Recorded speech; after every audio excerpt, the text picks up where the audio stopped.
అనేక కోటి బ్రహ్మాండ జనన్యే నమః. ఇది మీరు ఎప్పుడైనా విన్నారా? లలితా సహస్రనామం తెలిసిన వాళ్ళకు బాగా సుపరిచితమైన మంత్రమే. కానీ అనేక కోటి బ్రహ్మాండ అంటే ఎప్పుడైనా ఆలోచించారా? మన ఋషులు, వాగ్దేవతలు వేల ఏళ్ల కిందటే ఒకటి రెండు కాదు అనేక కోటి బ్రహ్మాండాలు ఉన్నాయి అని తేల్చి చెప్పారు.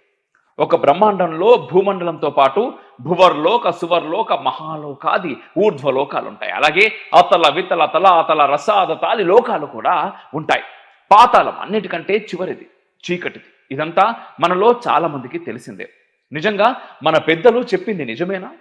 అంతా పుక్కిటి పురాణమా?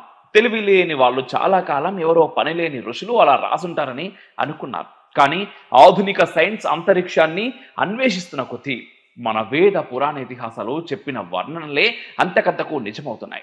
ఇది వినగానే కొందరికి ఆత్రంతో మూత్రమాగక మనల్ని వాట్సాప్ యూనివర్సిటీ అంటా ఉంటారు. జాగ్రత్తగా గుర్తుపెట్టుకోండి.